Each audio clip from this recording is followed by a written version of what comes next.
Good evening, everybody. Welcome to our council meeting. I wanted to start off by just letting you know that there were some agenda items revised on August 4th at 10 a.m., and it just had to do with items 11, 12, and 17. Under the fiscal impact section, remove the statement regarding department budget, including grant.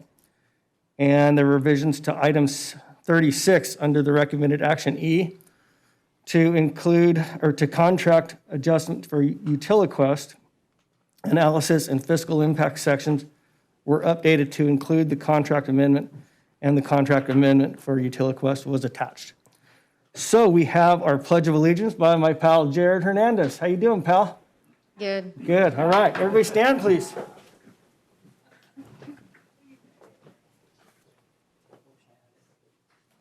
Place your right hand over your heart. Ready, begin. I pledge allegiance to the flag of the United States of America and to the republic for which it stands, one nation, under God, indivisible, with liberty and justice for all.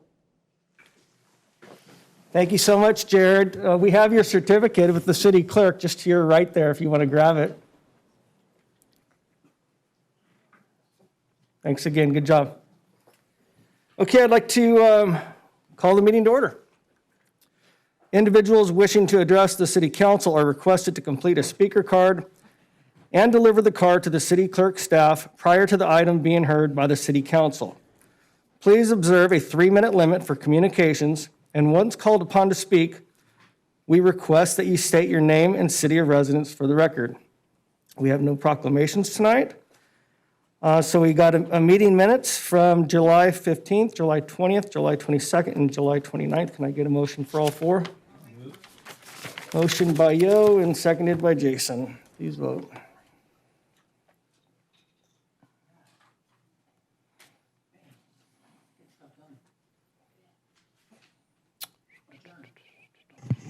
Mayor Steiner? Yes, ma'am.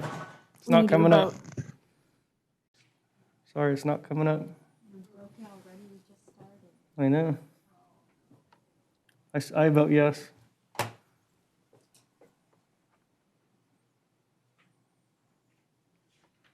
And that passes. Consent calendar. All items listed on the consent calendar are considered to be routine matters, status reports, or documents covering previous city council action. The items listed on the consent calendar may be enacted in one roll call motion. With the concurrence of the city council, a council member or any person from the public may request that an item be removed for further consideration. Do my colleagues have any items they would like pulled? Yes. What do you got, Wes? 10 and 18. And I have Yes, yes. 7 and 9. 7 and 9? Okay. I'm sorry, wait, I take it back. 6, 10, and 18. 6, 10, and 18. Ms. Casillas is 7 and 9. Jason, you said what? 12. All right. Yo? Okay, mine's pulled too. So, can I get a motion on all items with the exception of 6, 7, 9, 10, 12, and 18? I'll move. I'll second. And I'm a yes.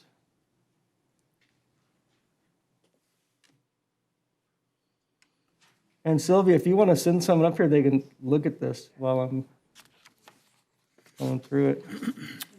Okay. Council members speak. Sorry. All right, so that passes. So, did anybody from the, oh, shoot, I didn't ask if anybody from the public had anything. Was there anything? We have no speaker cards or no written comments for the consent calendar. Oh, that worked out okay. All right. So, yeah, just, Hold on, let me get. all right. Item 6, Mr. Speak. Thank you, Mr. Mayor. I did have a couple of questions about this, and I did get some answers. I was asking where the other 3 bidders came in, and I got those answers. And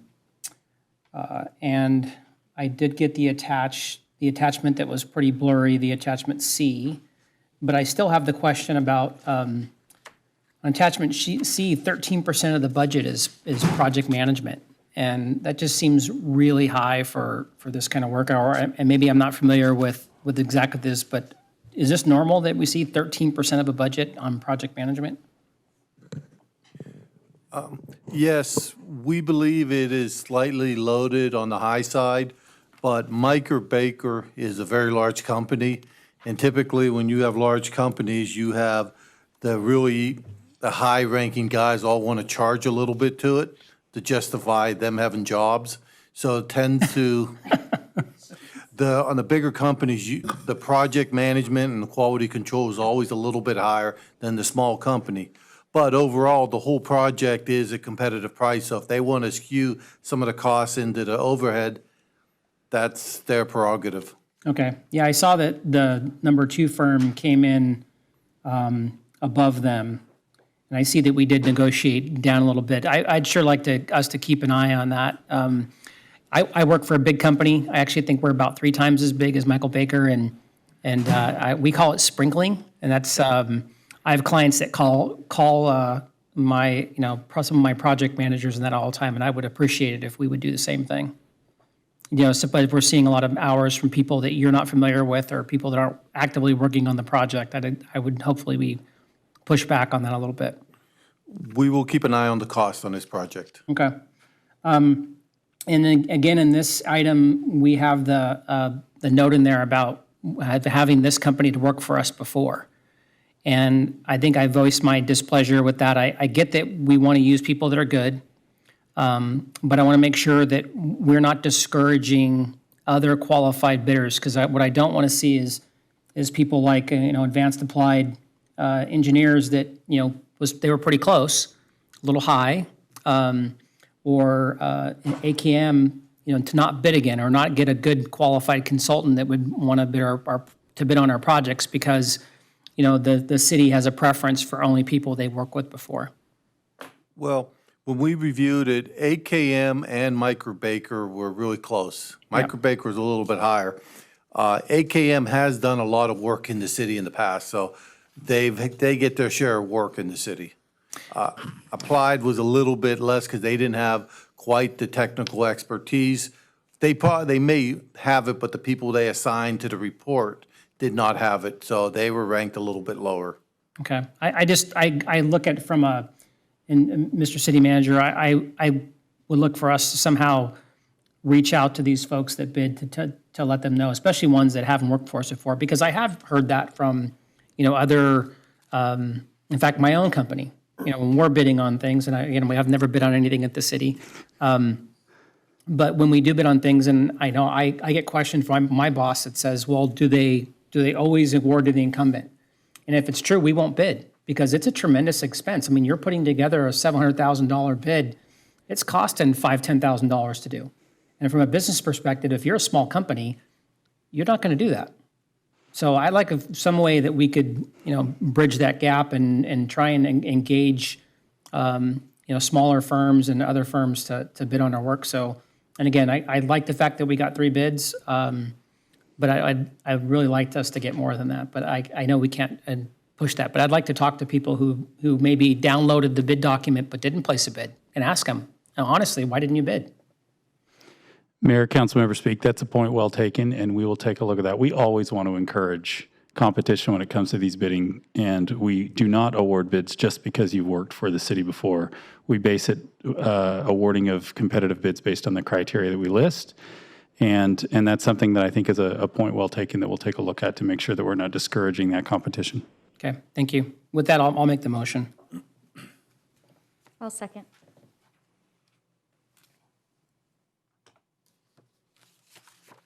I'm a yes.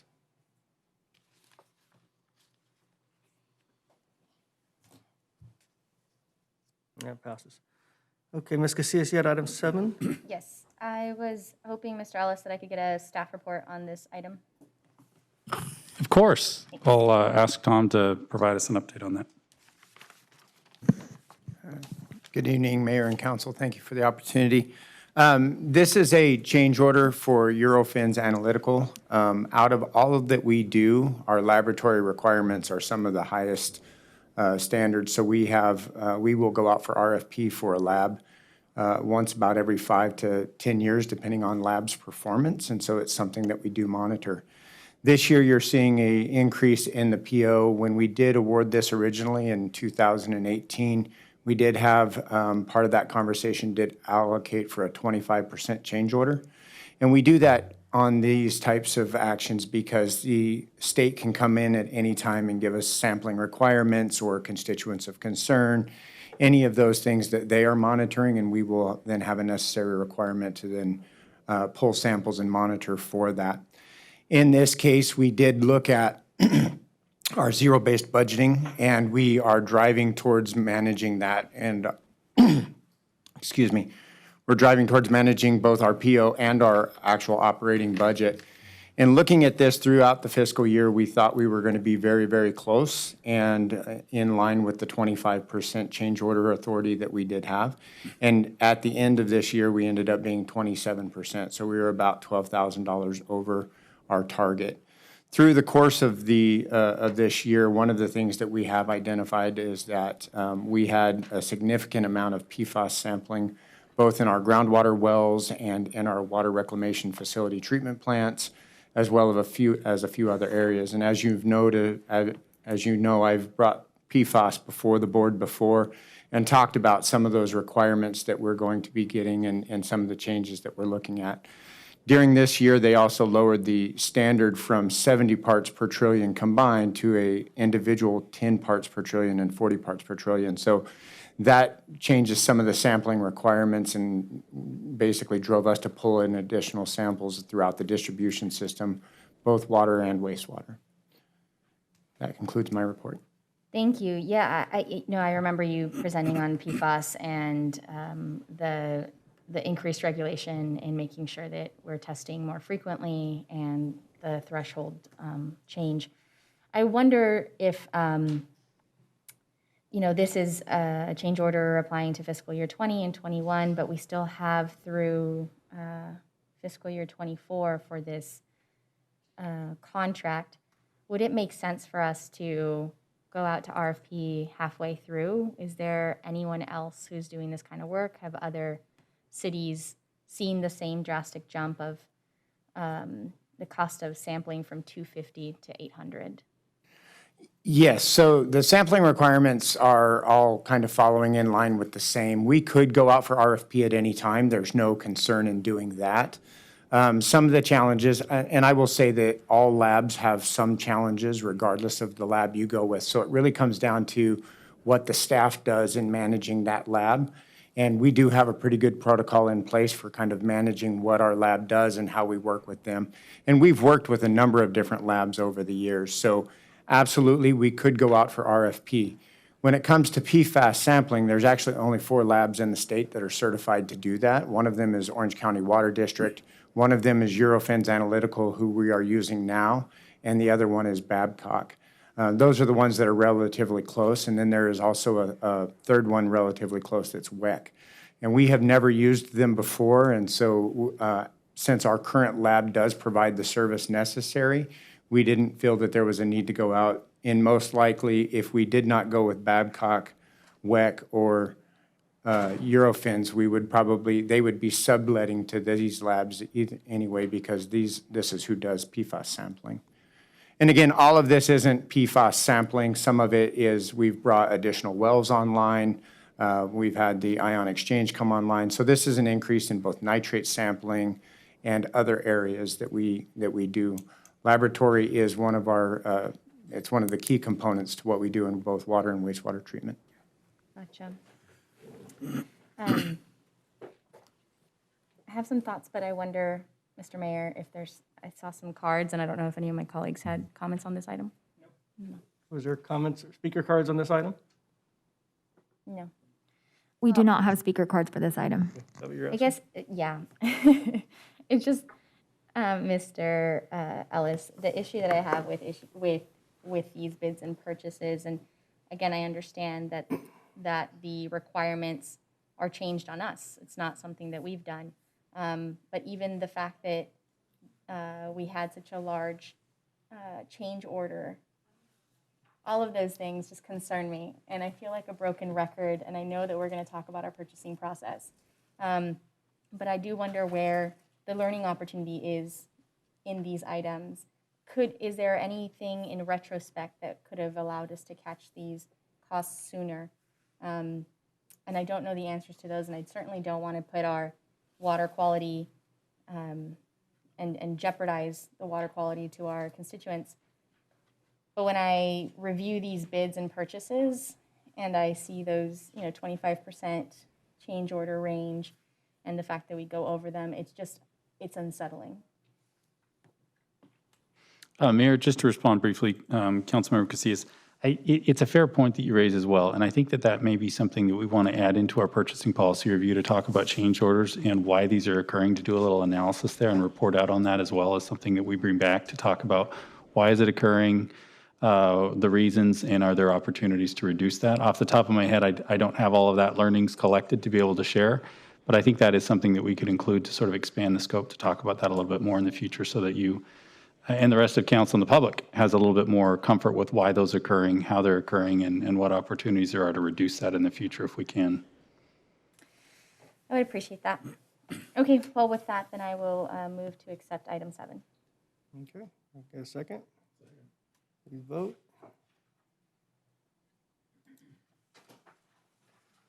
And that passes. Let's see, item 9, yours, Ms. Casillas. Oh, yes. And this was really quick. Mr. Ellis, can you talk a little bit about what this review process will look like and who's part of it?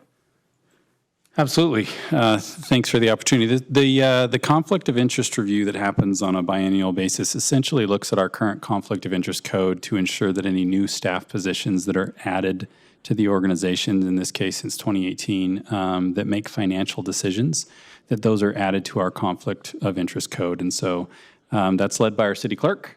We also have members of staff from our legal team, from our HR team, that all look at that to make sure that all of those positions are appropriately accounted for and added to that conflict of interest code. All right, well, thank you. And with that, I will move to accept item 9. Second, please vote.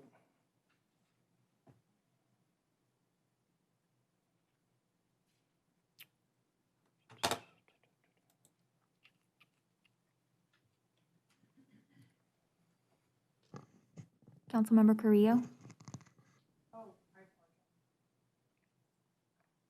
And that passes. Item 10, Wes, I had that as well. Thank you, sir.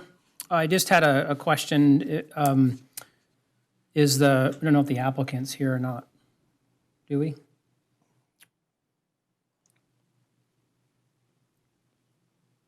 Guessing not.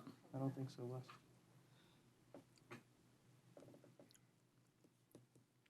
I just wanted to, I know this is the kind of the customary last stand for this development. There's a lot of stuff going on, or potentially going on Foothill, and was just curious if, they're asking for another 3-year extension, if there was, if they had communicated some sort of a plan,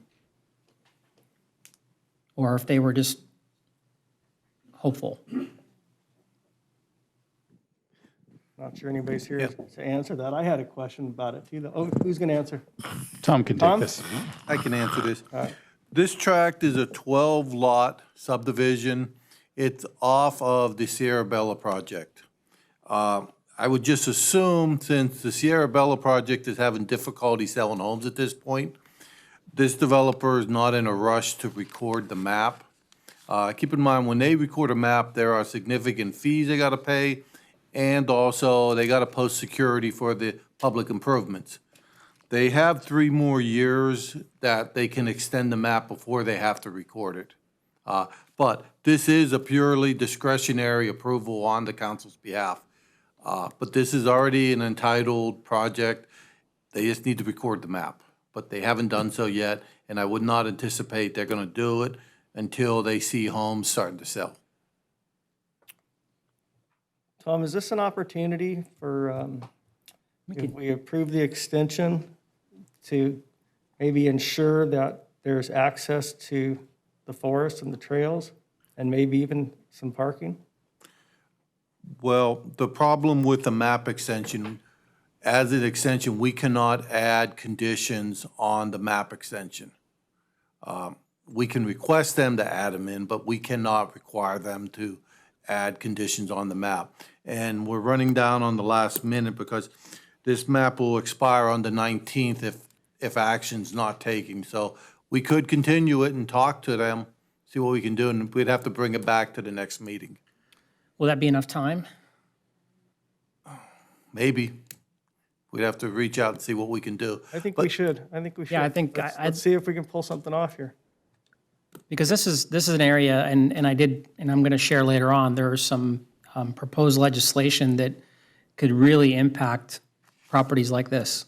And would certainly like to have a talk. I'm a little surprised they wouldn't even show up for this, and nor, I guess, I'd like to continue this to have the discussion about what their plans are going forward.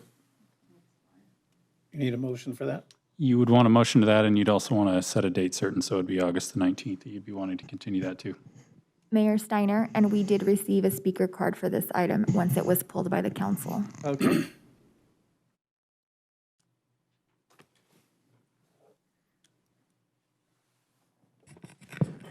Good evening.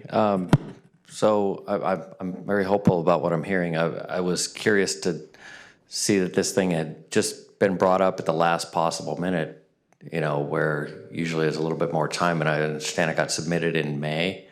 So this thing's been kind of hanging around. It seemed like there was enough time to possibly bring up things, and it seems like, one, we never reject extensions. I haven't seen one. When they have been extended, there's usually been, say it was agreement, the one by Hagedorn, you know, there was if we're going to extend this, that there's going to be some consideration. There's going to be something else added to it. And the fact that at the last minute, well, now it's too late. Thank you for bringing it up, and thank you for thinking about the trail access, you know, because Sierra Bella blew a big hole through a major trail. And so we shouldn't be making the same mistake. And there's a way to work something out with this if they're going to do it. So I would encourage you to, you know, to put it off, because we do have time. You have time for another meeting before it expires, you know. And they really should be here. They didn't even offer the faintest excuse in the letter. We just want an extension. That's it. So, anyways, thank you. Yeah, I certainly don't want anybody, I mean, I think a really good example is the Park Ridge, you know, project that, frankly, I think we got a fair amount of heat for extending, but it turned out fantastic. You know, the guy, the developer came up, had a solid plan for what he was going to do, and he executed it.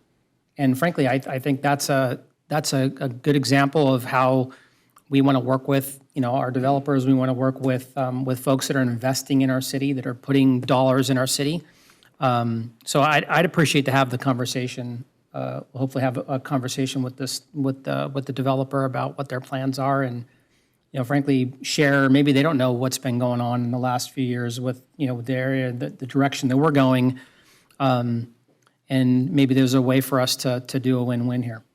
So I'd like to make the motion to I think we continue. got, John, you gonna speak? Oh, sorry, John. I mean to cut you off. Real quick, though, I think another one that we did that they wanted an extension was the one Joe was talking about, the Knowlton communities off the meadow, and we asked for a bridge. Remember, we asked for a bridge across the creek. Yep. And they did. So, yes, John, how are you, sir? I'm good, thank you. Hope you all are doing well, too. The fact we brought this out to talk about it made me think I better come up here and say something that has been on my mind for several months now regarding the Sierra Bella project. As a result of our other activities in West Corona on development, I got to looking through the EIR for Sierra Bella dating back to 2002.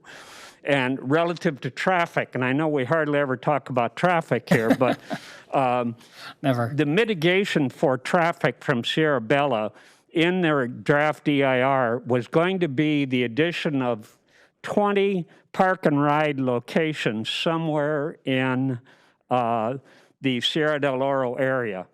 And there aren't any park and ride locations in Sierra del Oro. So I talked with Ms. Coletta about it, and she said sometimes the developers in an unmitigatable situation can get a waiver. Now, I don't know if that's what happened here.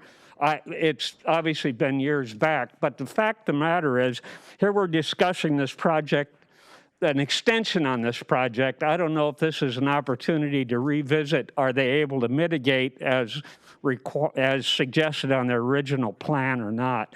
So I hope maybe we might have time to look into that, because some of us think the traffic in West Corona is a little tedious. So maybe this is an opportunity to look at something we might be able to do that we already asked the developer to do. Thank you. Thanks, John. Thanks, John. Anybody want to make a motion on that one? Yeah, I'll make the motion to continue till the next meeting. Awesome. Okay, please vote.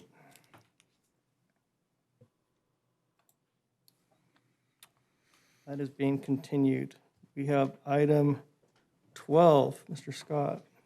Thank you. I wanted to bring up item 12, but before that, item 11 is also a great one because Police Department brought in a grant through the federal award, and this ties into traffic and so forth. But item 12 is State of California Office of Traffic Safety. Speaking of traffic, John, Traffic Safety for Traffic Records Program. And there's some good aspects to this about traffic safety and taking options based on data. So, Chief, if you could just highlight more information, at least for us, because it's kind of limited in our staff report, but it'll also be good for the public to hear as well. Thank you, Councilmember Scott. Mayor and council members, the item before you authorizes the city to accept and appropriate a one-time $24,800 reimbursement from the State of California Office of Traffic Safety, 2020 through 2021 Traffic Records Improvement Project for local law enforcement agencies.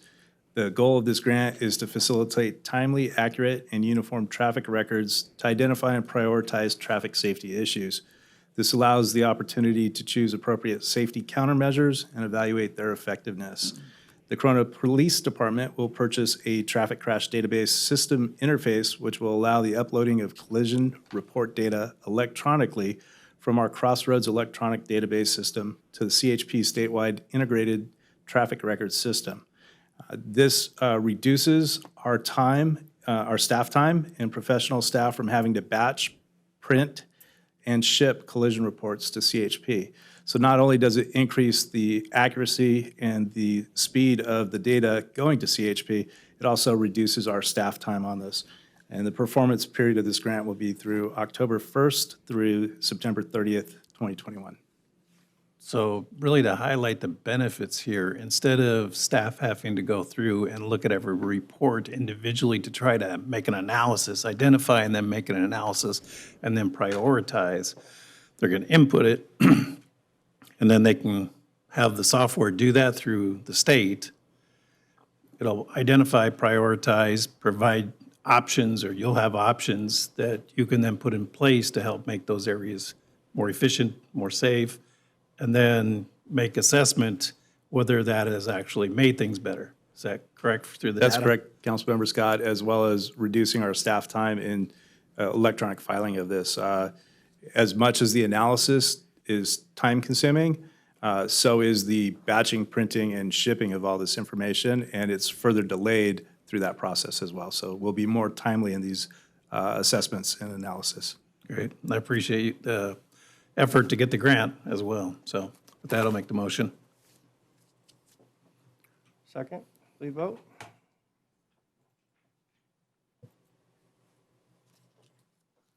And that passes. Item 18, Mr. Speak. Thank you, Mr. Mayor. I was reading this and I got a little confused because it says that the city sewer system main line extends the sewer manhole to the subject property is less than 200 feet. However, it says that we're going to be constructing 280-foot extensions. So are we within 200 feet or are we within 280 feet? Or is that a combined construction? It's a little bit of both. Okay. Let me explain the situation here. We have a homeowner at 1764 Galloway Lane who recently bought the house. And after he bought the house, he found out his septic system is failing. And he is having to pump it out on a weekly basis. Per our Corona Municipal Code, if you are within 200 feet of a public sewer system, which he is not allowed to reconstruct the septic system. He has to tie into the public sewer system, and he has to extend the sewer line across his property. Now, for him to pay for all this after he bought a house, it would be a severe financial hardship for him. The Corona Municipal Code and the DWP policy is we want to eliminate all septic systems in the city because it contaminates our groundwater. And for that reason, the code allows the DWP to enter into payment plans to pay for his extension of the sewer line. However, the municipal code also requires we have to set up a sort of reimbursement district, which is what the resolution is doing, so we can set a construction cost for him.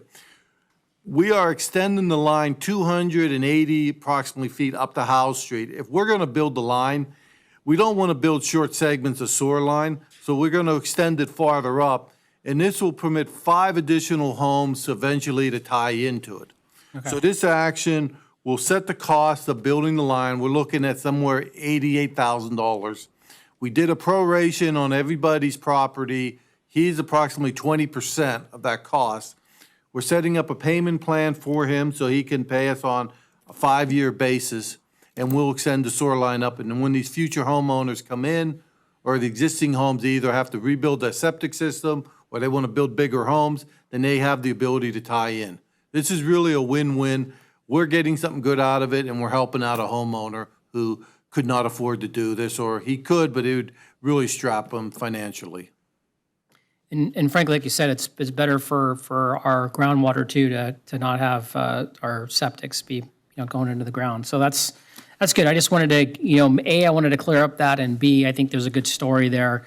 Now, refresh me. I think that section of Galloway is kind of paved. It has.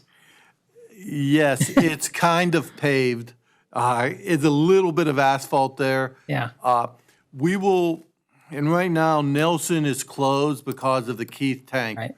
We're going to tie this gentleman in right away, build the lateral for him.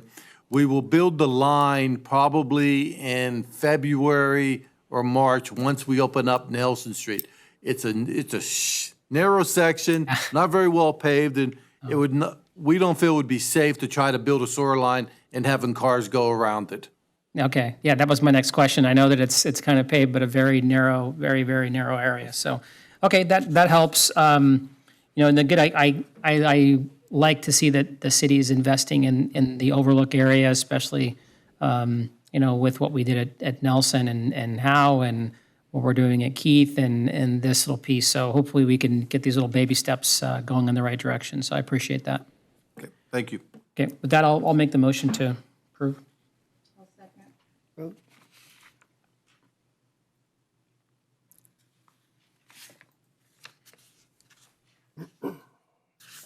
All right, that passes. Communications from the public.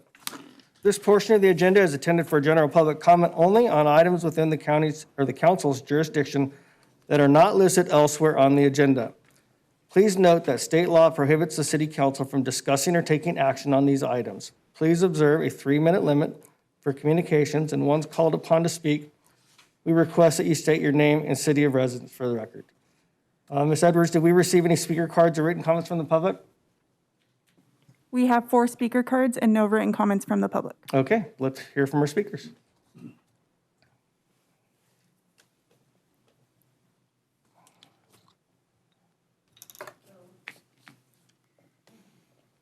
My name is Linda Dudra, and I live on Ontario Avenue across the street from the city, this Santana City Park. And I've been watching Cartel send the kids up the hill to sell their drugs. And I want to see that stopped. I'd like to see them out of the city, period. He lives on Wren Street, and it breaks my heart because I don't want to see another kid get killed.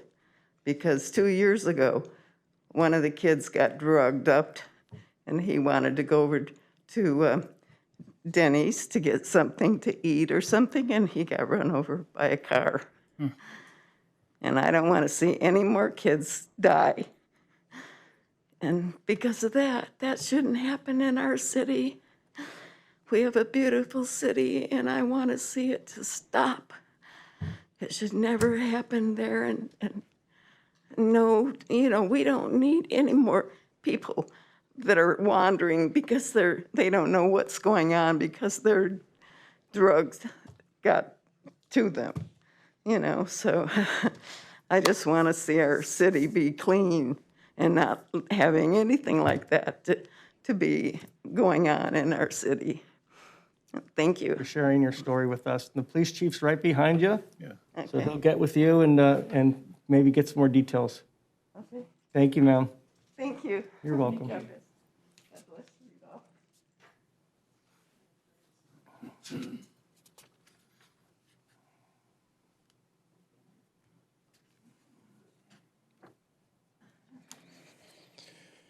Good evening, Corona. Tom Richens, 1031 East Grand Boulevard. I am thankful to be here today and speak amongst you. As we enter into the election season, I am proud to announce my candidacy for District 3. This will be the first time that District 3's had an election. And as some of you know from 4 and 5, you know those challenges that accompany it. Part of my platform is that I feel personally to represent the city council that there should be no conflict of interest in the position. And for that matter, I promise in front of this council and citizens to accept no campaign contributions from government unions. I pledge to not accept campaign contributions from developers, just for the reason that the council votes on those issues. This is a big deal. One of the best things that you can do to serve the city honorably is to vote conscience-free, to have no conflict of interest. To follow that up, we have a beautiful police department. We have a beautiful fire department. Those employees and the generals, the city employees, they're great people. They're family men, they're family women. They've learned from collective bargaining that that's how they get ahead in life. And there's nothing wrong with that. Unions are healthy for our economy. They're healthy for those families. They're gonna try their hardest to push their agendas, and they should. Same with developers. They're gonna try to maximize their profits, and a good businessman should. But as a council candidate, it's our responsibility to recognize the conflict of interest. And in order to avoid voting conflict of interest, it's best to not accept their campaign contributions. I can't dictate, I can't request other candidates, I can't even request the unions not to donate. But for me, I believe integrity is the high road, and it's the road that I will travel. Thank you.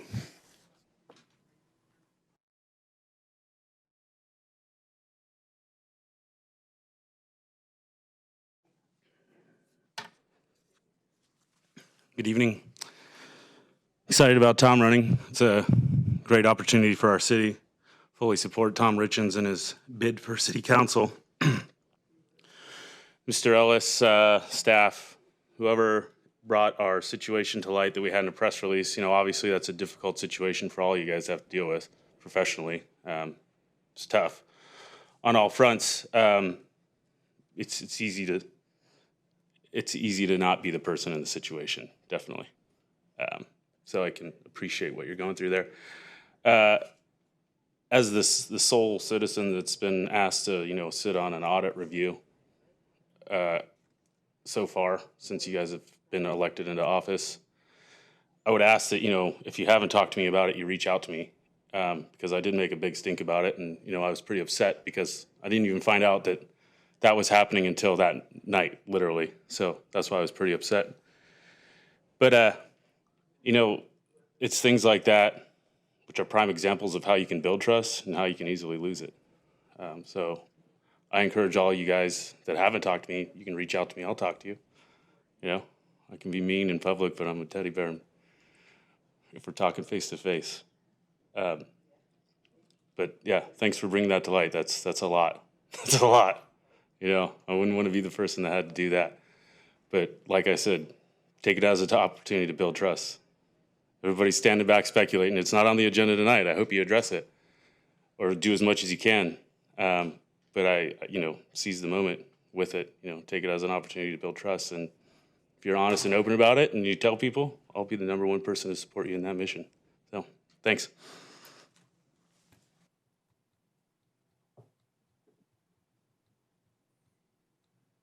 Hello, Matt Woody, Corona resident. I'd hoped to get here earlier. I wanted to speak on item 10, and I'm glad to see the action that the council took in delaying that and the discussion that you all had.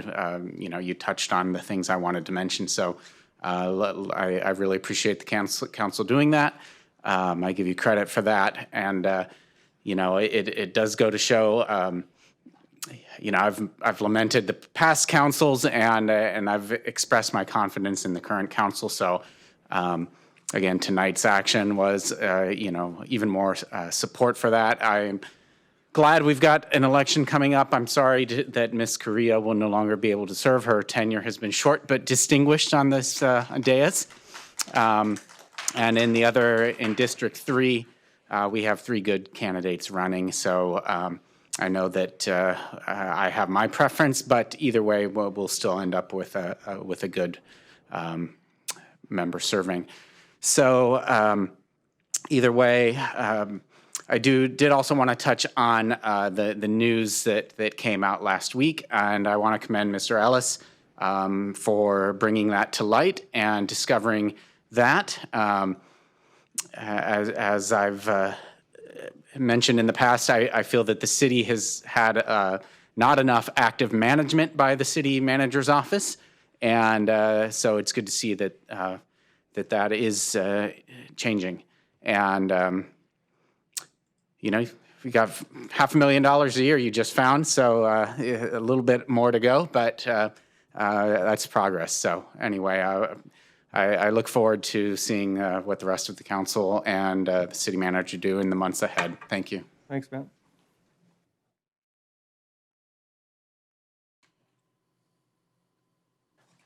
So on the subject of the $540,000, I mean, thank you for releasing it. I mean, I'm sure at some point you could have probably buried it. You know, it would have taken a little while for it to come out. And I appreciate you not burying it. But it had to really sting that 48 hours after talking about how old Mitch had checked everything out and everything was all good, you find this. You know, that's full-throated, I guess, disendorsement of audits, that we've had enough audits. We audit all the time. Everything's great. No, this time the employees got screwed by the lack of audits. Okay, I really feel for the employees, because they would have had no idea about this. There's no way that I talked to one employee who was like, no, I add mine up all the time. Well, guess what? I think he's one of the people that got overpaid. And proper management and proper auditing, like people have been yelling for years for, would have uncovered this. Competent management in the HR department would have uncovered this. I don't know. Nothing's on the agenda tonight, but that doesn't necessarily mean anything. You know, I hope to hear more about what happened and what we're going to do to stop it. And I'd like to pat on the back whoever it was that discovered it. I probably was our new HR person, or maybe the new assistant city manager. So, you know, good management and audits benefit everybody. They shine a light. We don't have nearly our audits. I've said this a million times. Our audits are usually hired and crafted to tell a story, not find the truth. People craft audits, they draw the scopes, they write the requirements to tell a story, to push a narrative. That's what happens time and time again. The only one I've seen 2 that Talbert did before, One was just after the 16 elections, where it was, sort of the opening salvo on the last sales tax gambit, where they went after, we're going to audit they had KPMG come in and take brickbats to all the employee contracts and all this and daylighted a bunch of stuff. And there was the other one where he went after Daley to get Daley fired. So what I see is pushing a narrative or settling a score. That's the only thing we've done. Audits shouldn't be that way. It should be a regular part of doing business. It should be a regular and thorough, professional, dispassionate. I want to know what the truth is. And I don't see anywhere near enough of that. And like I said, it had to sting that 48 hours after saying, we've had plenty of audits, to have to schedule the meetings to discuss something that should have been found in an audit long ago, had to really hurt. Thank you. Thank you. All right, let's get to one of many public hearings. First one, item 19, consideration of resolution number 2020-102. Does any council member want a staff report? Seeing none, the public hearing is now open. Ms. Edwards, do we have proof of publication and mailing of the notice of the public hearing? Yes, I do. Have any written protests been received? No, we have not received any written protest.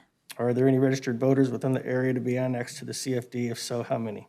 Mayor, there are no registered voters. Have the owners of all taxable property proposed to be annexed to the CFD have agreed to hold the special election on August 5th, 2020? Yes, they have. And do you agree to hold the special election on August 5th, 2020? Yes, I do. That's nice of you. Okay, is there anyone here tonight that would like to comment or ask questions regarding the item? Seeing none, the public hearing is now closed, so I'll need a vote on 2020-102. I'll make the motion. Second. Please vote.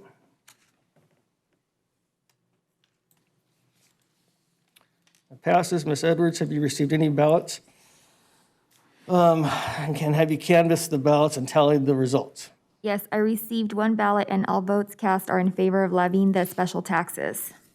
Okay, now I need a recommendation for 2020-103, or a motion, I mean. I'll move. I'll second. Jason and Jackie, please vote. Ms. Edwards is fast. Yeah. All right, see, that was item 19, yeah, okay. Now we have another public hearing, consideration of resolution number 2020-104. Does anybody want a staff report? Kind of want to. Nobody wants a staff report on any of these, right? All right, you're off the hook, Kim. All right, the public hearing is now open. Ms. Edwards, do we have proof of publication and mailing of the notice of the public hearing? Yes, I do. Have any written protests been received? No, I have not received any written protest. Are there any registered voters within the area to be annexed to the CFD? If so, how many? There are no registered voters. Have the owners of all taxable property proposed to be annexed to the CFD agreed to hold the special election on August 5th, 2020? Yes, they have. Do you agree to hold the special election on August 5th, 2020? Mayor, I do. Gosh, I was on pins and needles. I didn't know which way it was going to go. Is there anyone here tonight that would like to comment or ask questions regarding this item? It's a cliffhanger. Seeing none, the public hearing is now closed. I'll need a motion on 2020-104. I'll make the motion. I'll second. Please vote.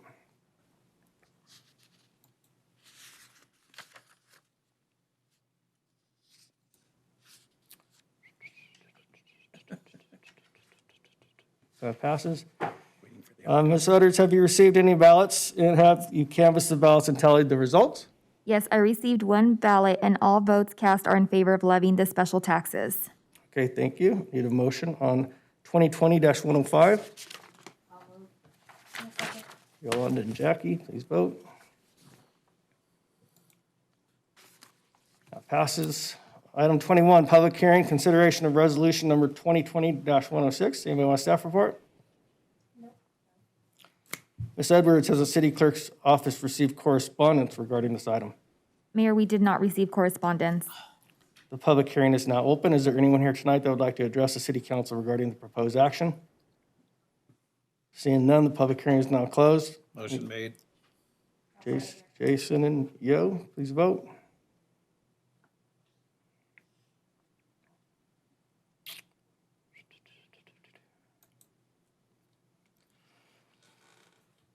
And that item passes.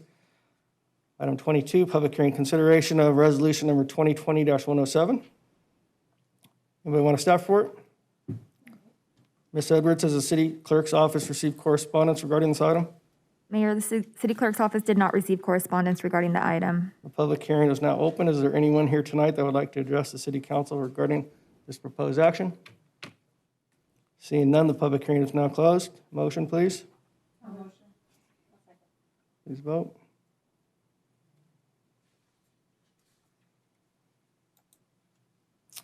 Item 23, public hearing consideration of resolution number 2020-108. Vice Mayor needs to recuse herself because she lives in that area.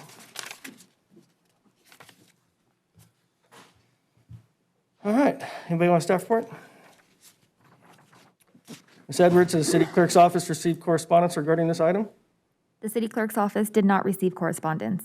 Okay, the public hearing is now open. Is there anyone here tonight that would like to address the city council regarding this proposed action? Seeing none, the public hearing is now closed. A motion?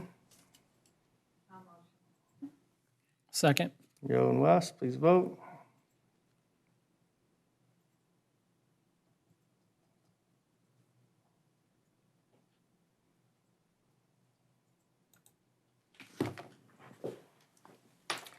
That item passes with Ms. Casillas not voting.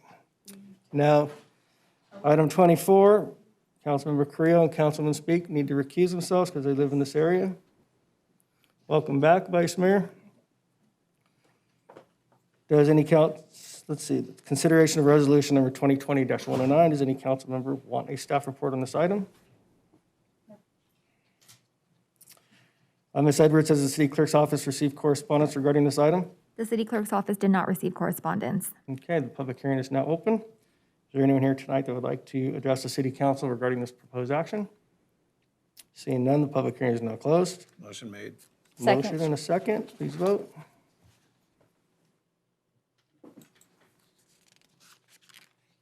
Okay, we can bring our colleagues back in here.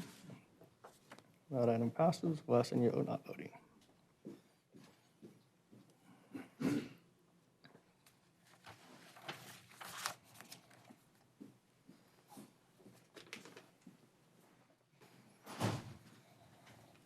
All right, item 25, public hearing, consideration of resolution number 2020-110. Staff report? No. Ms. Edwards, city clerk's office received correspondence regarding this item? The city clerk's office did not receive correspondence. Public hearing is now open. Is there anyone here tonight that would like to address the city council regarding this proposed action? Seeing none, public hearing is now closed. Motion from somebody? Second. Please vote.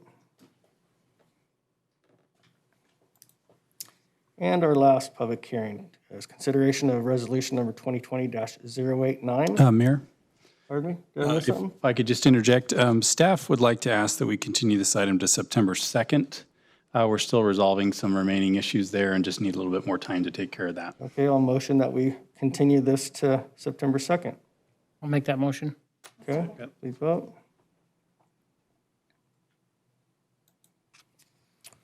All right, that passes. To continue, legislative matters, we have none. Boards, commissions, committees, reports from city council, commissioners, and staff.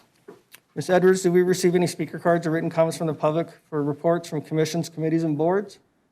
Mayor, no, we did not. Okay.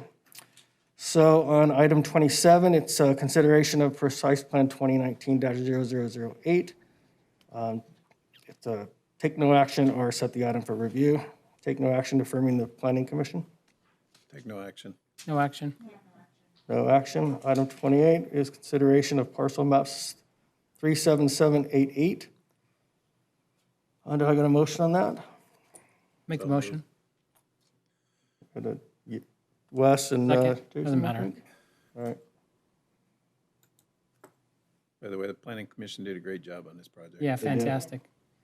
Okay. Really excited. They actually broke ground last week, so really excited to see that project go forward. Yeah. Really I just want to add, before and you please excuse me, Mr. Mayor, I just want to thank staff for Ms. Coletta's office and Mr. Coper's office for doing such a great job.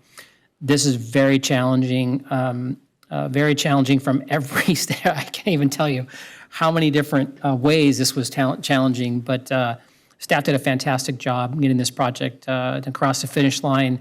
I talked to him today, and he was very, very happy and wanted to know, what else he could do to say thanks. And I said I'd make that here, but also wanted to make sure the city manager heard that as well.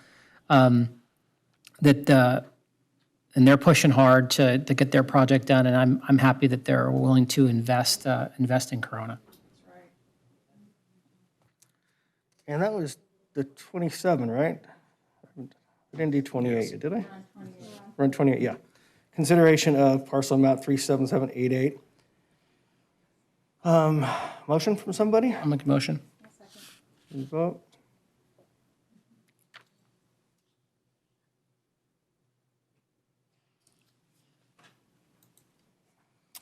Okay, item 29 is, passes. 29 is consideration of parcel map 37747. Motion made. Jason, Second. motion. Jackie, second. Please vote. There's no speaker cards or on any of these. Item right? passes. No. Understood. All right, item 30, Planning and Housing Commission report, consideration of CUP 2019-0006. This is for Quick Quack Car Wash over there on Main and Park Ridge. It's to take no action, affirming the Planning Commission, or set the item for review. Take no action. Take no action. Take no action. All right. I do want to recognize Joanne. Thank you for answering my questions, as well as Chris getting back to me. I appreciate it. All right. Thank you. Item Mayor, 31. we do have a speaker card for item 30. Oh, we got a speaker card? Okay, cool. Hey, look at that.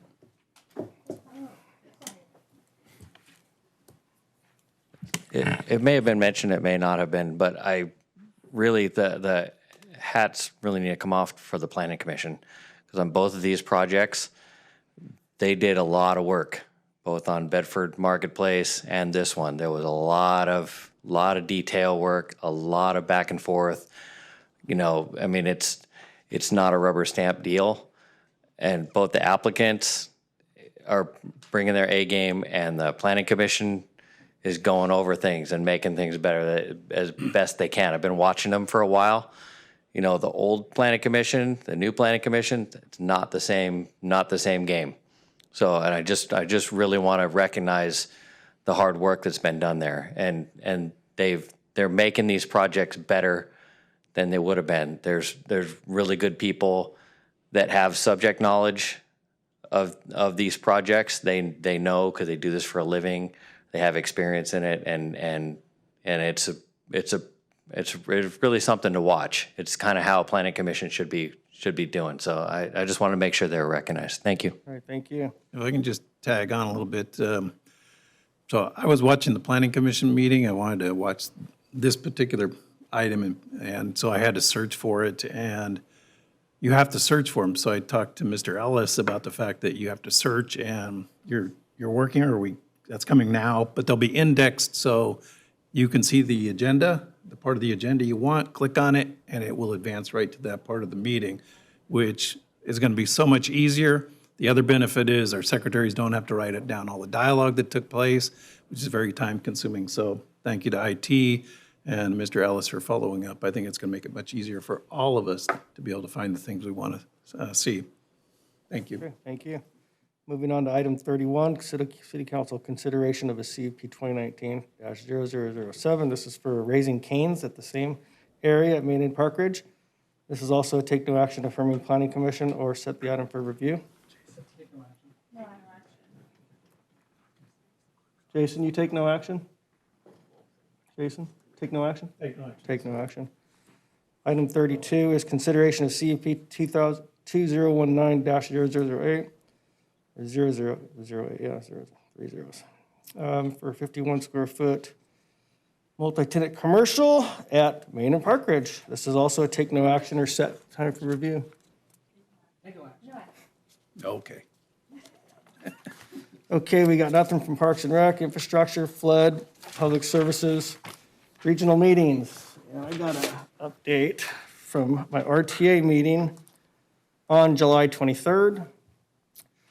The board authorized amendments to the college and university pass agreements, allowing for free rides beginning August 1st. Youth age 18 and under also began riding free starting August 1st. The free rides, financed by a state grant, are expected to continue through June 2021. On Labor Day, Monday, September 7th, RTA buses will not operate. The Customer Information Center and RTA's administrative offices will be closed. Bus services resumes Tuesday, September 8th. On September 13th, RTA will make minor route and schedule changes to maintain performance and connections. RTA will continue to operate a reduced schedule due to the coronavirus pandemic. The service on Route 50, which is a jury trolley, has returned. The service now operates Monday through Thursday, serving stops in downtown Riverside and the county's courthouse. Route 55, Temecula trolley, is expected to resume on September 28th. And finally, the agency continues to deliver meals and groceries to homebound seniors and people with disabilities throughout Riverside and San Bernardino counties. Since the program began on April 15th, RTA has delivered more than 37,000 free meals. So that completes my RTA report. Now, yeah, it's pretty cool. All right, we have update from Mr. Speak on Western Riverside County Projects Committee meeting from July Thank you. 27th. Thank you, Mr. Mayor. Two things to report. First, we voted on the 2020 State Route 91 implementation plan. And the two things of note were the 91-71 project, that's the transition from the 91 east to the 71 north, is having some funding issues. The RCTC was not successful on their last build grant and the federal grant. They are still looking for CTC money. One of the things I reported to you all last year was the sequencing that RCTC, OCTA, and TCA had all worked on in agreement with Caltrans and how we were going to proceed with the 91-71 project and the 241-91 connector. Per the agreement, if the 91-71 project timeline slips, the 241-91 project will go ahead. So they are fully funded, and their secret document, I think, was approved late last year. So they're going to be moving ahead, based on where we are with 91-71. We should know more a little later on in the year. There are a couple more grants they can go after, but they're about 25 or $30 million short. Secondly, the second thing we voted on was the 91 COP project. That's the additional lane going from Green River to the 241 on the westbound side.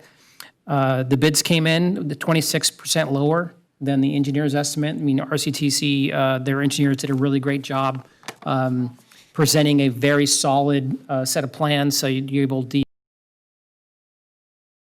through our end of the year process and as we go through our audit.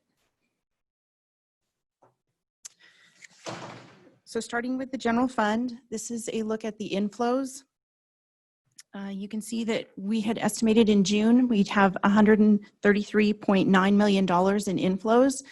And as of last week when we ran the information, we're at $128 million. That's about $5 million short of the estimate, but there's a lot of activity that hasn't yet occurred.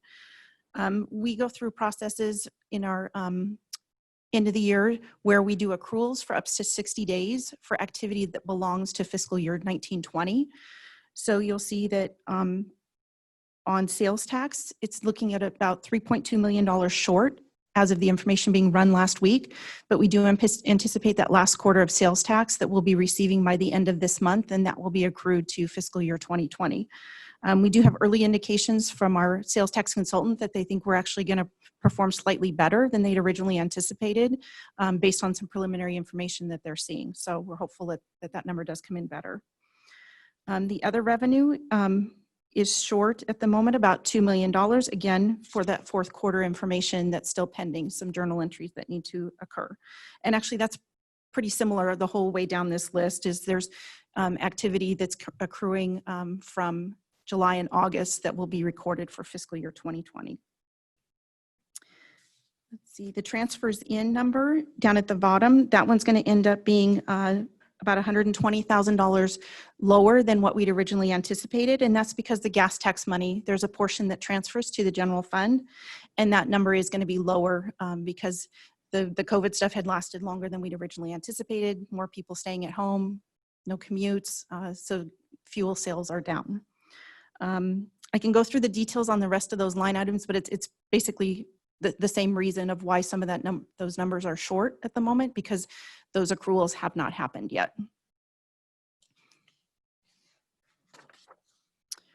On the expenditure side, just taking a look at where the departments are for the end of the fiscal year. The first line is the capital improvement projects. The balance on that line item does roll forward to the next fiscal year. Those are multi-year projects, and so they do continue into the next fiscal year. Community development and debt service, those numbers are pretty close to 100%. The elected officials, you'll see that it's only about 40% of the budget is spent or encumbered. And that one we've actually talked about in previous months, that the strategic plan was an item that didn't get encumbered or spent in fiscal year 2020. So that item was approved to roll forward, and we are moving forward with that project in fiscal year 2021.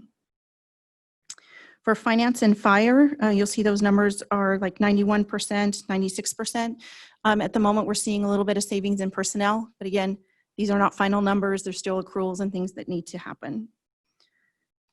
General government, there's some end of the year entries that need to occur for insurance, and those are one of the last entries that occur before our actual audit starts. So we need almost everything else to be completed before those entries can happen. And then moving down the list, legal and risk management, they have some vacancies in their departments. That's where you're seeing a little bit of savings there. Library and recreation services, their number is down quite a bit, and that's because a lot of their programs had to be stopped, or, you know, with the COVID activity, that a lot of their activities were not able to proceed. Maintenance services is seeing a small savings in personnel at the moment. Management services, you can see that that number is down pretty significantly, and that's because of some personnel vacancies they had. And in addition to that, we had $1 million budgeted for the homeless program, and a large amount of that was not spent, and we're estimating to carry over about $715,000 into fiscal year 2021 to continue those homeless program activities. Police has just a little bit of personnel savings at the moment, and then Public Works had some savings in their materials and supplies.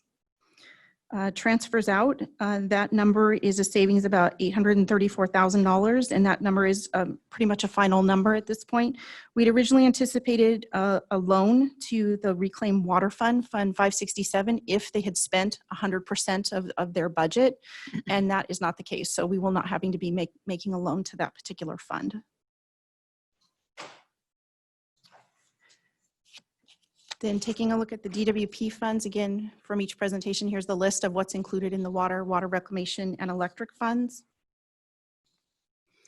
Taking a look at the inflows, similar to the general fund, not all the activity has occurred yet. In a lot of cases, there's June activity that has not been booked for these funds yet. So on the water funds, it's short at the moment by about 20 million. That's related to, the largest portion is the water utility fund itself. Again, June activity not incorporated yet. Development revenue is actually up a little bit. I'm sorry, down by $2.8 million. That's the water capacity fund. And then water grants are down about $4 million at the moment, but some of those billings for fiscal year end have not occurred. Water reclamation funds, those are down at the moment by about $6 million, primarily from the water reclamation fund. Like I said, as those June billings are included, and that number definitely will go up.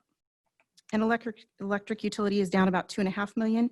That's from 2 large customers that had switched to solar power. And so we had seen, and we've been talking about that since about mid-year, that those numbers were going to be down in the electric utility. And you'll see a corresponding decrease on the expenditure side as well. So then taking a look at the expenditures for the DWP funds and the outflows. The first line in the water funds is the capital improvement projects. And like I mentioned on the general fund, those are multi-year projects, and that balance will roll forward to the next fiscal year. In the operations accounts, at the moment, they have a small savings in personnel and the materials and supplies. And then finance and public works has a small savings from personnel from vacancies. Moving down to the water reclamation funds, again, the capital improvement projects will roll forward to the next year. In the DWP operations, they have a small savings at the moment in the utilities category. And then finance, management services, and public works, it's all personnel from vacancies. And then moving to the electric fund, capital improvement projects, again, will roll forward to next fiscal year, or now the fiscal year that we're currently in. DWP operations, you can see that they're only about 74% of expenditures at this point. And again, that's like I was saying, is with the decreased activity from those customers who had moved to solar power, then we're seeing a savings in wholesale energy at the moment. So, and then finance and public works, again, are from vacancies. So taking a look at the COVID-19 budget impacts, this slide is the same as what was presented at the last meeting. It has not changed. It does not include any revenue estimates in here for the CARES Act, and I'll tell you why in a couple slides. We'll go over that in a little more detail. And this slide is the same as at last meeting. This shows the road, Measure A, RMRA, and the gas tax funds. And this shows the total revenue impacts that we were anticipating from the COVID-19 activity. On the expenditure side, we've been talking about how CalPERS would perform and what that would mean to our outlook. The investments, any gains or losses in this current fiscal year, we see the impacts of that starting in fiscal year 22-23. CalPERS has an estimated rate of return, which is what they call their discount rate, and it's 7%. Positive 7% is what they anticipate. Their preliminary results for fiscal year 2020, they released a couple weeks ago, was a positive 4.7%, which is great news. I know it's still 2.3% down from what they'd originally anticipated, but based on what they had at their last quarter, it was down 4%. So, we were estimating that we'd be down about 4 to 5% is what we were looking at in preliminary estimates. So this is actually great news because it's only down 2.3% versus we were looking at essentially an 11% decrease over what they had originally anticipated. These are preliminary results only. They, again, go through an end of the year process just like we do. So they'll release their final numbers when those actuarial reports come out. So a 4.7% gain for the year instead of 7%. What it means to us is about $300,000 additional than what we'd originally estimated in fiscal year 2023, and then increasing to $1.6 million by fiscal year 2027. In relation to what we'd previously been showing you is an estimated 5% loss for the year would have meant $1.7 million that we were going to have to contribute starting in 2023, and that would increase to about $8.6 million in 2027. So huge difference there in what we'll have to include in our numbers in our forecast going forward. So like I mentioned, those final fiscal impacts will be determined based on their end of the year results, and we'll see those final results in the actuarial reports, which will be distributed a year from now, like August of 2021 is when we'll see those final numbers. So, and then the revenue impacts from the sales tax with the deferral plans that the governor had approved. That information is the same as what we had presented at the last meeting. Sales tax revenue, again, we haven't received anything new since our last update, but we are anticipating by the end of this month that we will have that information. So this is taking a look at the COVID cost that we've incurred as of last week. It was about $1.7 million. Overtime and services and supplies is generally what's allowable for FEMA reimbursement, and that's about $576,000. But we may not even need to tap into doing the whole FEMA reimbursement process because of the CARES Act money. So I'll come back to that again in just another slide or so.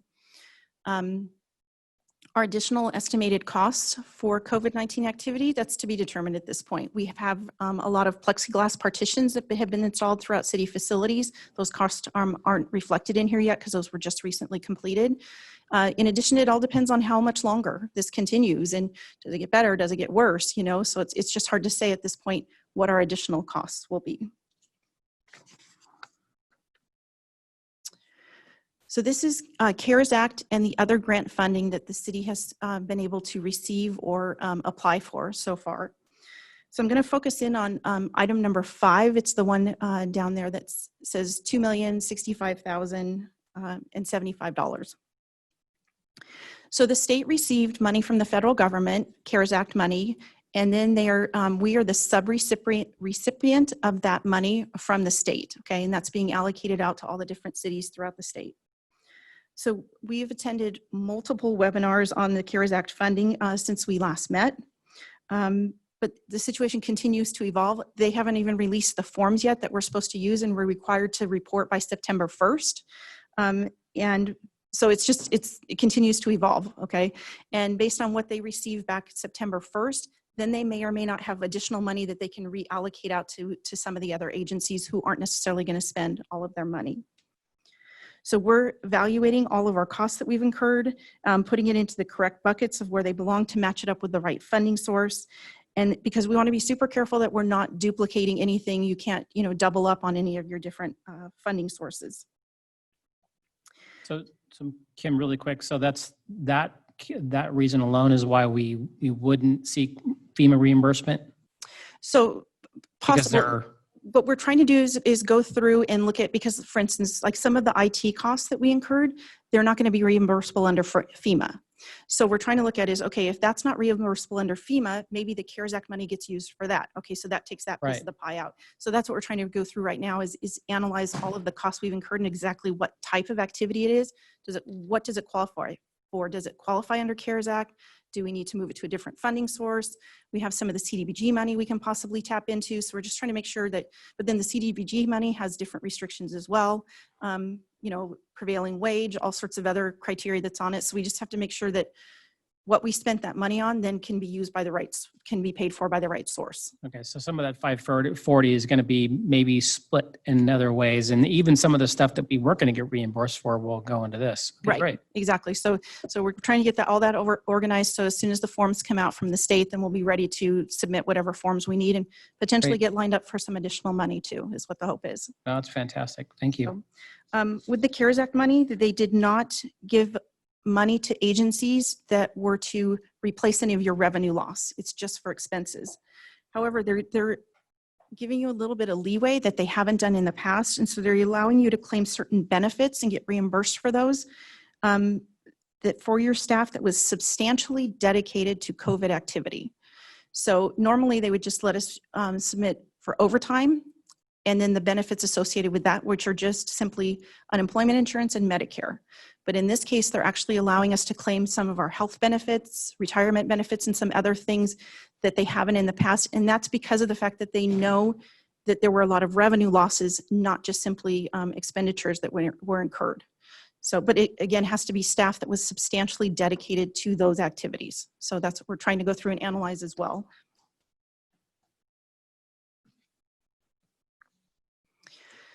So this is a look at where we thought we would end up. I have a few changes on this at the moment. So we thought we would have decreases of $7.85 million in inflows, estimated savings of about $5 million.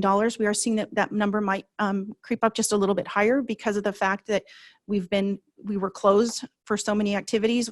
When some of this estimate was created, it was because we thought everything would be back up and running by the end of May. Some programs have been able to reopen and some haven't. The CARES Act funding, we do have about $2 million that will be coming in. But again, like I said, we're going through all of that activity, trying to figure out exactly how much can be applied to the general fund costs versus applying it to other costs like the IT and other areas that did have some costs for this activity. So when we prepared this slide last week, we were thinking we'd possibly need to use budget balancing measures of about $700,000. But then HDL had told us that we potentially would do better on sales tax than they originally estimated. So it's a possibility that we won't have to use anything in budget balancing measures, and that would be great news. So if we could get through fiscal year 2020 without tapping into that at all, that would be amazing. So yes. So what's next? We do start the fiscal audit for 2020 on September 14th. And then what I'd like to do and proposing is to change this to a quarterly budget update now that we have the open budget platform that's updating on a weekly basis, and to change the format of this to more of an official report, like a staff report that would have a little more detail and some narrative included in that. I think it would give us better benchmarks when we compare from one quarter to the prior year. But if the council does want to continue this on a monthly basis, that's fine as well. Quarter? You want a quarter, Jason? Quarter's fine, but Quarterly? if possible, I am interested in the COVID-19 impacts. If we could We can potentially get that more frequent. Absolutely, absolutely. And then the CAFR, which will be completed with our fiscal year 2020 audit. We're estimating to bring that back to council on November 18th. That's our target date at the moment. And then attached to this presentation, there's some additional slides that have a little more detail about a breakdown in the general fund of each department and what they've spent, as well as DWP departments. And then in addition, in Granicus, or attached to this agenda item, is HDL's consensus forecast for sales tax. They were presented that information at the July flood meeting. I just want to make sure everyone knew that that is updated information that was updated in June of 2020. So that concludes my presentation. I'm available for any questions you may have. Thanks, Kim. Anybody have any comments for Kim? I have a comment. First off, I just want to thank you for highlighting the PERS aspect. I was watching a webinar as to their performance, and you're highlighting the fact that around March that they were at a -4%, and now it's up 4.7 is amazing. But the other thing that they mentioned there, because sometimes we only look at CalPERS, but there's another big pension out there, which is CalSTRS for teachers, and their investment made 3.7. So PERS did 1% better, which is good news. So just for comparison's sake. But thank you for sharing. Thanks, Kim. Sylvia, do we have a speaker card on this? We have 2 speaker cards on this item. Okay, let's hear it from our speakers. Well, I only put in one. Joe Morgan, 20630 Ren. I'd kind of like to know, on the CAFR, are we going to have the same auditor that we've had for years and years and years? Or are we planning on changing that up? Because I think last time it turns out that they had missed some stuff and then found some stuff that they had missed. We really do need to have some fresh eyes on what's going on, and we also really need a real audit, not just the CAFR. So thank you very much. Thank you.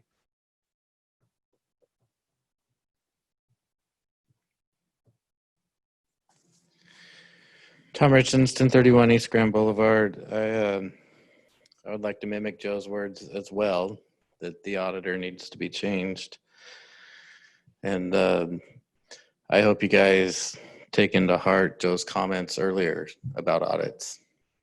He made good points. I have one question for Ms. Sutton. I think her reports are great. The only downfall to switching to quarterly is just not hearing from her. But I, just out of curiosity, was wondering what the total, and you may have answered this in your report, what is the total sales tax loss? Like percentage-wise, what are we down due to COVID? And if you don't know it, it's cool. I'm down with that. But it's just curious for my own interest. Mr. Mayor, while Kim is looking up that answer, I just want to respond to the previous 2 comments about a new auditor. We are going out to an RFP in the new year for a new auditing company. That's the current auditor that we've been using for the past 10 or so years. That contract is up. So while they will be completing the audit this year that's about to begin, we are going out to be looking at a new auditor come the new year going forward. Thank you, sir. Kim, Hopefully that bought Kim the time she needed to find her answer. You got a minute 37. Jacob, it's all good. Jacob, really quick, and then you mentioned at the last meeting that that we're going to be doing a operational audit, correct? Correct. We're doing an organizational assessment and audit looking at the entire organization as well. And since I see Kim has not looked up yet, I'll just keep talking. We're also going to add to the scope of our financial audit. One of the things that you don't typically see in a financial audit is a review of payroll formulaic calculations used for the purposes of overtime. That's not typical. I haven't seen that in most cities. They do look at our payroll processes, but we're going to enhance the scope of that to make sure that we're catching that going forward as well. So learning and improving going forward. Thank you. Kim, were you able to find Tom's answer? Can we just send it to him later? No, it's so we're estimating it's about a 10 to 12% decrease over last fiscal year. And why I'm giving you the range is because last fiscal year, if you remember, the state had some changes in their calculations. So we were delayed payments in fiscal year 18 that we received in 19. It was about $1.2 million. So if you're just strictly looking at what we received in 19, it's down about 12%. That's perfect. I have 30 seconds, Mayor.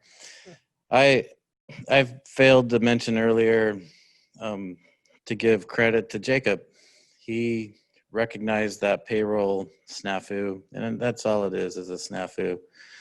but it really means a lot when honesty comes across.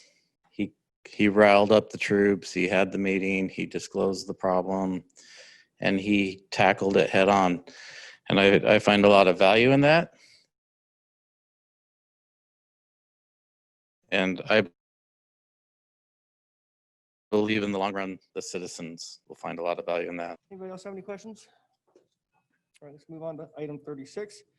This is an administrative report, consideration to receive and file the adopted budget for fiscal year 2021, receive and file adopted capital improvement plan for fiscal year 2021 to fiscal year 2025, and approve the fiscal year 2021 budget amendments, and approve purchase orders increased for Utiliquest LLC for fiscal years 2020 and 2021.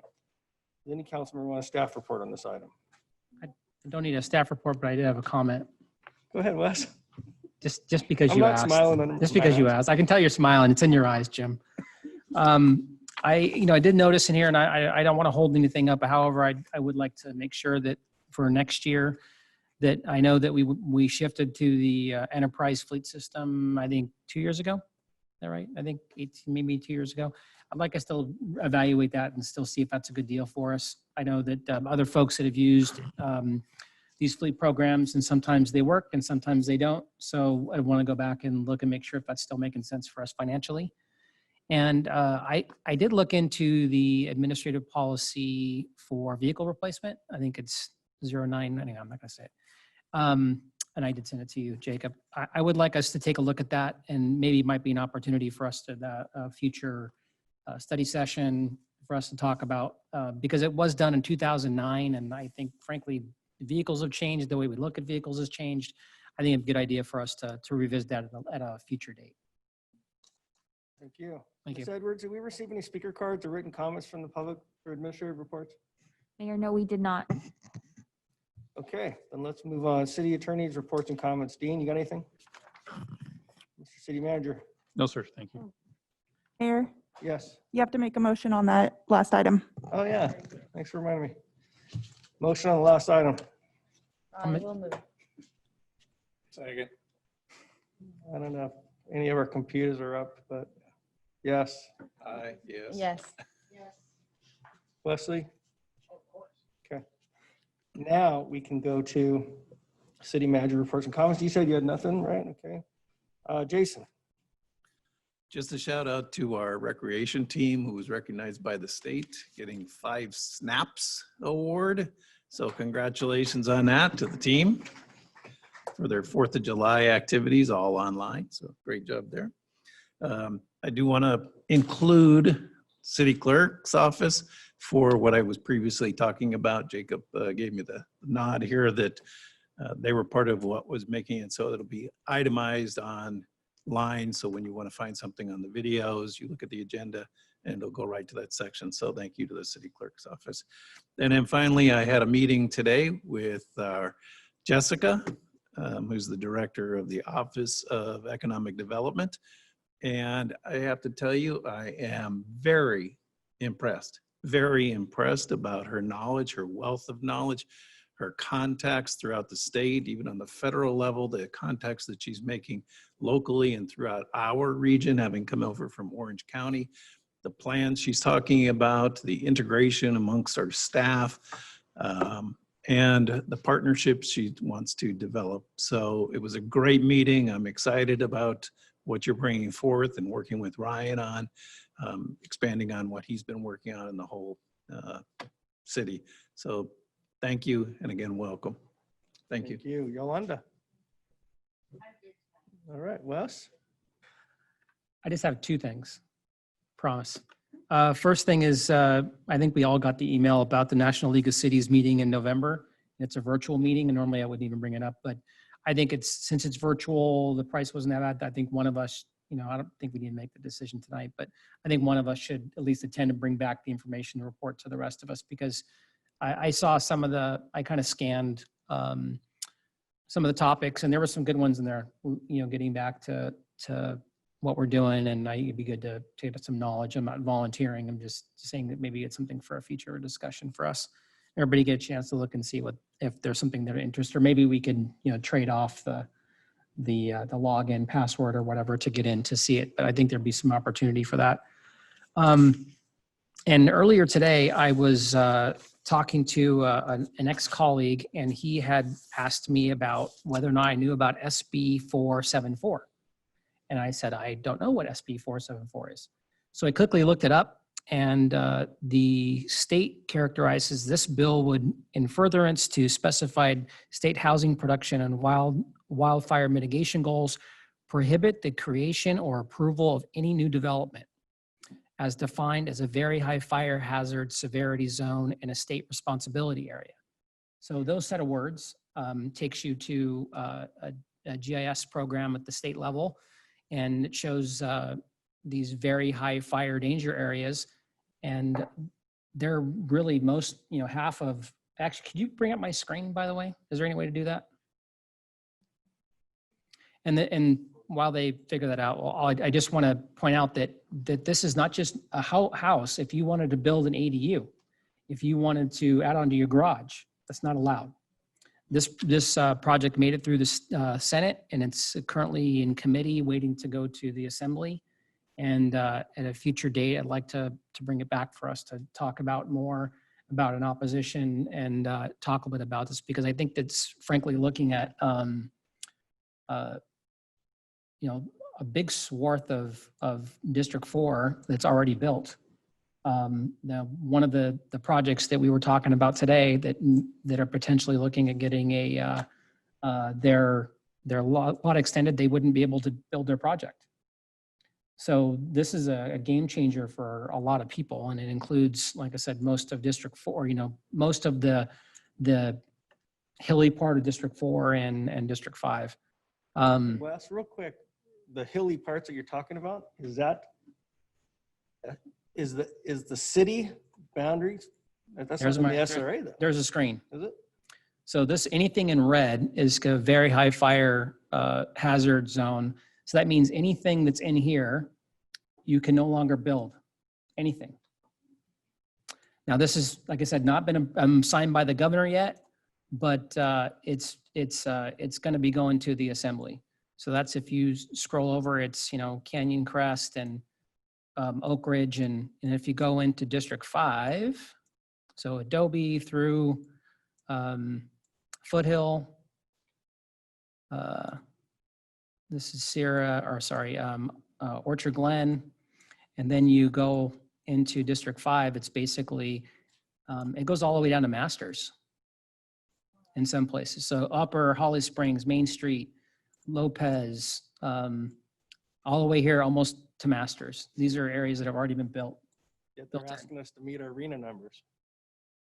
Well, part of the evaluation of this Senate bill was basically to not encourage sprawl, which I understand. I think there are some places where that makes sense, but to basically outlaw ADUs, to outlaw development in any way where literally you're taking, there's several plots of land over here, say on Garrettson or on Gilbert, that are for sale for $500,000.